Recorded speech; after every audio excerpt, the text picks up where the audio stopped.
Congratulations, you have goals. You set targets for how much revenue you want to have this year, how many clients you want to bring on board, and you've been told that you have to start creating content. The thing is, you're not sure what content you need to create to help you actually meet those business goals. Well, you're in the right place. That's what we're going to be talking about today. Hi, my name is Candice Davis Blackman. Welcome to another episode at Social Rebellion Marketing, where we talk all things content strategy with some biblical wisdom. When God gives you a vision for your business, every step you take after that has to be aligned with that vision, because that's actually how you apply faith in believing that what God has in store for you will come to pass.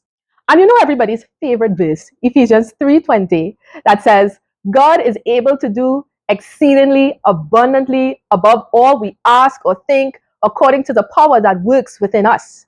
But you know, we often forget that part that says, according to the power that works in us. Now we know that God is an unlimited God, but He chooses to work and flow through us. So that means that we can actually limit the power of God working in us when we don't walk in alignment with that vision that He's given us for our lives and for our business. Now let's bring that and apply that to our content marketing. It means that you've got to get into the habit of creating content that aligns with the vision and the goals that you have for your business.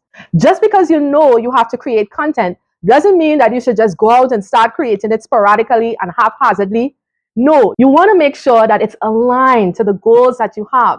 Otherwise, you'll be working against yourself. So the question is now, how do you create content that aligns to your business goals? As a content marketing strategist, I've thought about this for a number of years now. And it boils down to this for me. First, you got to have a marketing strategy. And I often find that many business owners who decide to go the way of creating content often neglect to lay out a proper marketing strategy for their business. And they're not really sure what that means. All that stuff could get sort of complicated. But to keep things simple, all you need in creating a marketing strategy is first to decide what type of content marketing you want to do.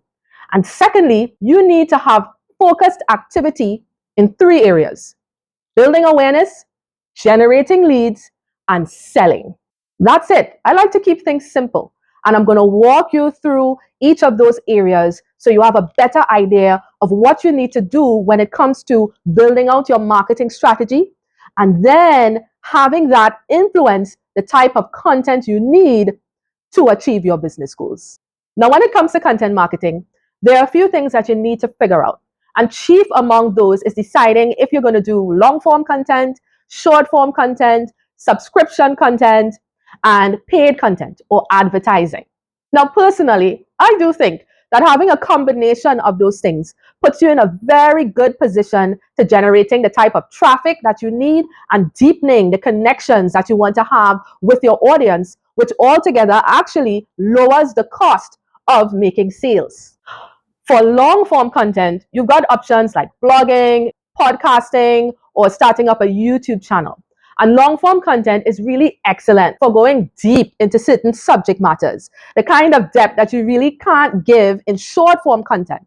However, short form content, like the kind of content you'd put out on Instagram or LinkedIn or Facebook or Threads, even YouTube Shorts or Pinterest, and the list goes on, is actually very good for grabbing attention and driving traffic back to your long form content, driving traffic to your website, driving traffic to your landing pages. And then there's also subscription content. And this is the content that you would push through channels like email, or if you have some other space where you've built a community, like in Facebook groups or Patreon or school or circle. Here's where you need to really build that relationship with your community, some of whom will eventually become clients, others who are already clients who you may want to continue working with. And then you've got paid content. And this is where you do advertising on whatever platform that you're on, be it Google or Meta, LinkedIn, and so on. And you know, a lot of businesses dismiss paid ads because they think it's out of their reach. They may think it's too complicated. They don't want to run the risk of losing more money than they need to. when often it's actually a very good avenue to take if you want to get directly in front of your target audience quickly, and if you want to do it with more control. Because with organic marketing, there are some things that are outside of your control. The algorithms determine who your content is shown to. Now, I know there are things you can do to help the algorithm understand who your content is for, but by and large, those decisions are really out of your hands. But with advertising, you have a lot more control over who you want to see your content, and you are able to do that much faster than you could with organic content marketing. Now, those are all your options in those 4 areas: long form content, short form content, subscription content, and paid content. And you've got to decide what you want to do and where you want to be. Because the next step that you've got to take is building out a marketing strategy that's aligned to the type of content marketing that you want to do.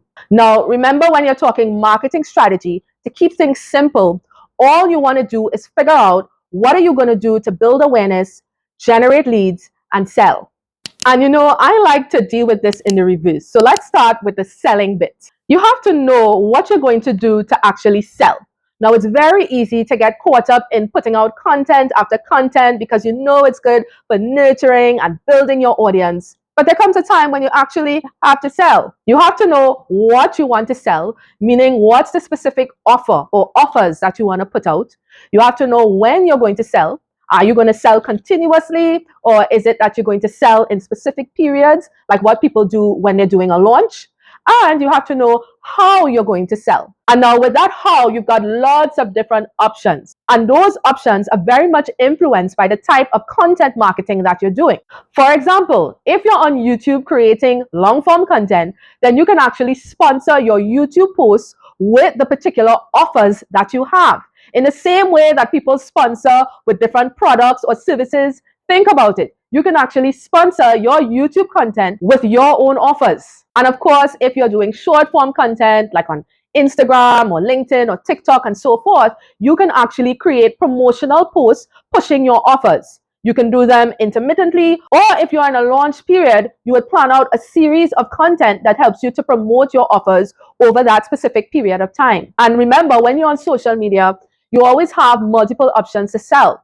You can sell with your organic posts, but you can also sell using sponsored posts, advertising. And now, if you're doing subscription content like email, or maybe you have a community group, you can sell via those channels as well. Now, sometimes people create a series of posts designed to sell a particular offer, or there's continuous selling, for example, where you tack on a call to action in your value adding post, letting people know that there's always an option to work with you. And there's also the option of selling during live events. It's the reason why so many service providers put on webinars and masterclasses or even offline live events, because they offer the opportunity to interact with people in real time and talk to them about the value and benefits of your offer. Once you've figured out how you want to sell, it's going to naturally tell you the format that selling content should take. And the other thing you have to figure out is exactly what that selling content looks like. And in my experience, there are 3 types of selling content that works really well. There is the direct offer, and I recommend that every service provider learn how to do direct offers. And it's really very simple. Many people overthink it. But what you have to do is get good at communicating exactly what you're selling, what's the value or benefit of what you're selling. And usually that means figuring out what problem you're solving or what goal you're helping people to reach. You've got to be able to communicate how you're different from other people that are selling the same services. And finally, you need to communicate what action people need to take in order to access your offer. The second type of selling content that I think does very well is perspective shifting content. And this is where you address any false beliefs, any misconceptions or objections that's given them pause from actually taking the next step with you. So that would require you first knowing what those false beliefs and misconceptions and objections are. And secondly, you've got to provide that proof, those stories, those testimonials, those experiences that helps replace the narrative that your audience has in their mind and shifts them to a new belief that serves them better and aligns with what you have to offer them. And the third type of selling content that I think really works well is demonstration content.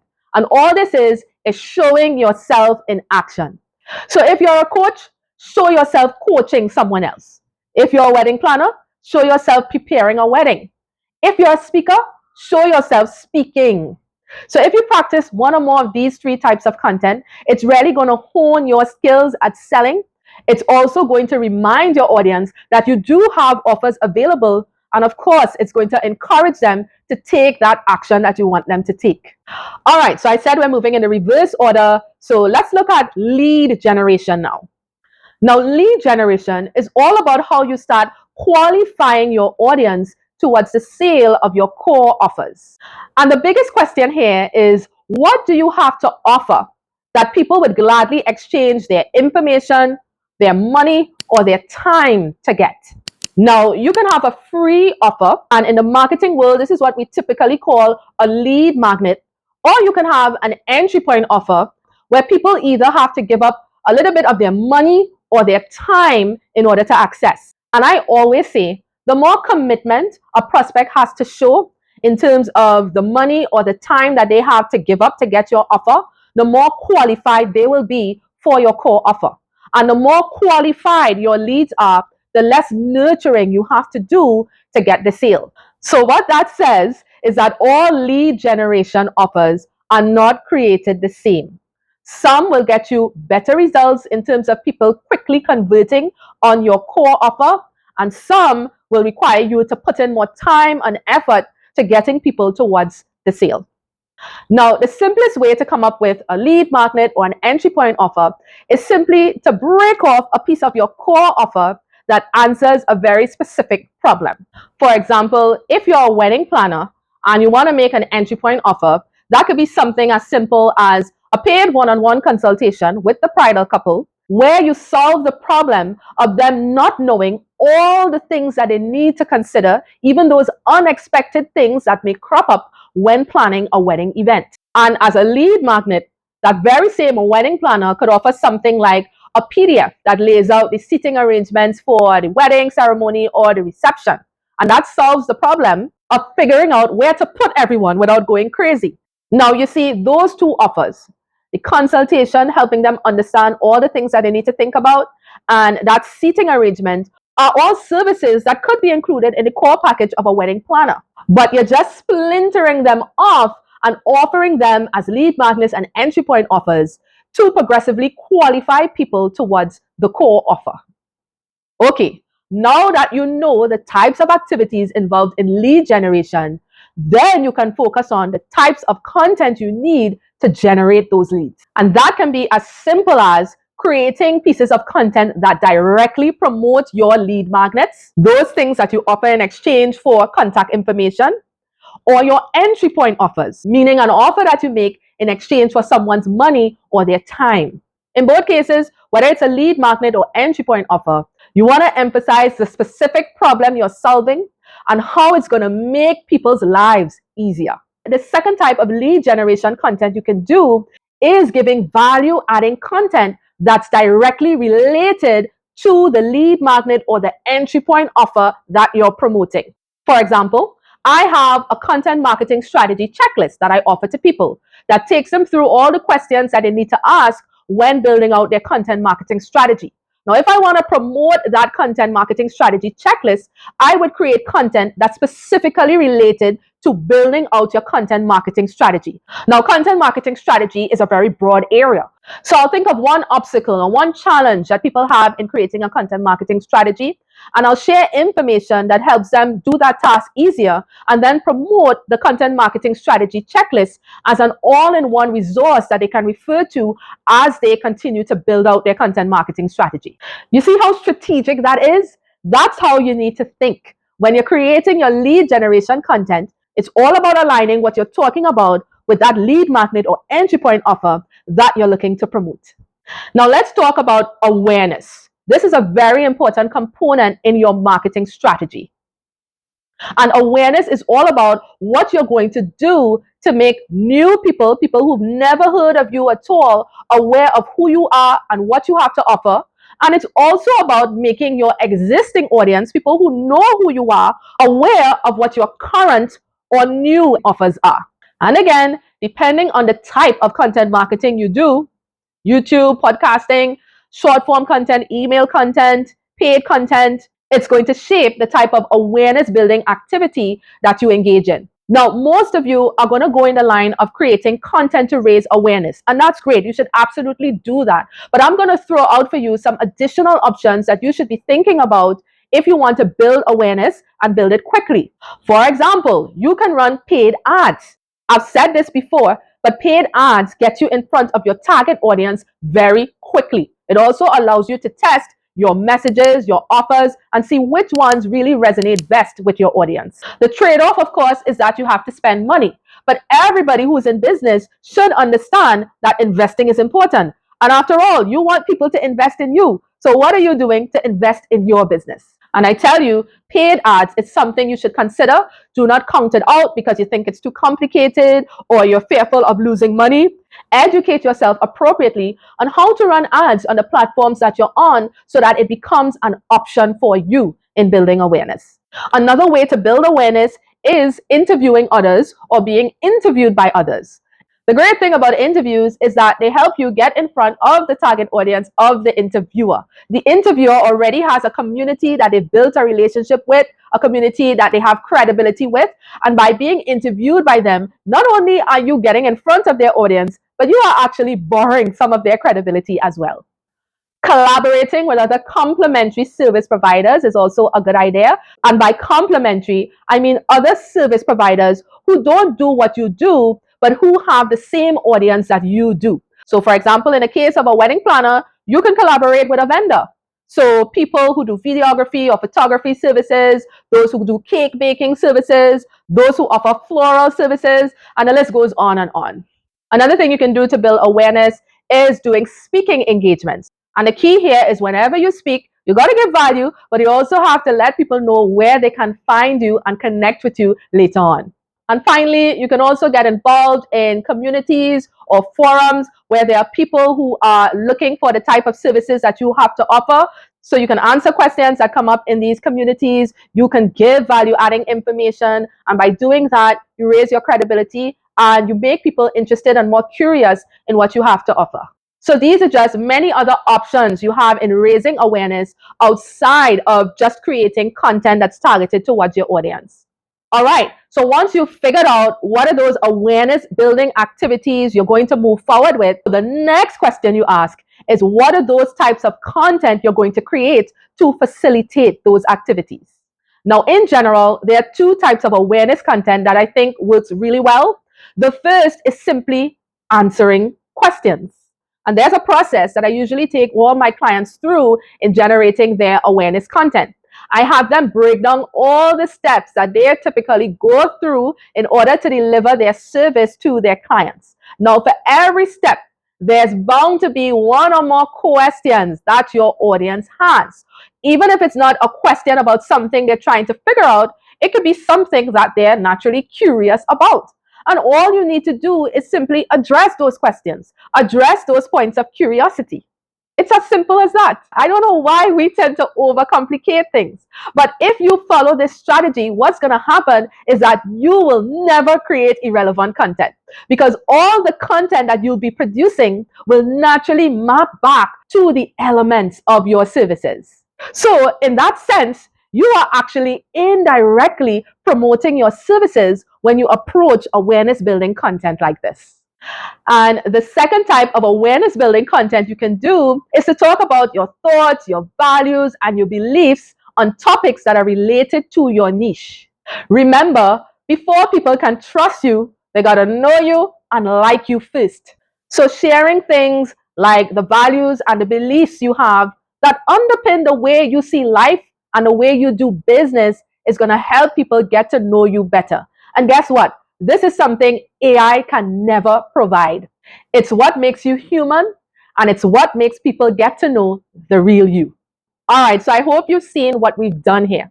To create content that aligns with your business goals, you got to first figure out what type of content marketing that you're doing, and you got to figure out all those activities that you're going to do to build awareness, generate leads, and sell. After you've done those two things, then you can figure out the type of content you need that's going to support those activities and ultimately support your business and marketing goals. I have 44 content prompts that can help you come up with at least 2 years worth of content ideas. But without this tip that I'm about to share with you, most of you will never be able to come up with that much content. So here's the tip. You need to make a list, no matter how small, of all of those steps you usually take your clients through to get to the outcome that they want. Then for each of those steps, you're going to apply one or more of those prompts to come up with different ideas that you can post at different times. For example, if you're a relationship coach and you know that one of the steps you have your clients do is set up their dating profile, you can apply a prompt like this one. Share questions your audience should ask before doing something. So naturally, the content idea would be questions singles should ask before creating their dating profile. See how easy that was? Let's look at a second prompt. Mistakes that cost your audience time or money. With a prompt like this, your content idea could be avoid these 3 costly dating profile mistakes. Now, not all prompts will be applicable at first glance, but you're bound to come up with at least 5 that could apply if you think about it. So in the final analysis, what these prompts do is help you to tackle the challenge of coming up with content ideas by giving you clear angles to explore. You can have access to these 44 content prompts when you join my email list. And after you've joined my email list, you can expect to receive more value-adding content and resources every week. Simply go to the link in my description and you can have access today.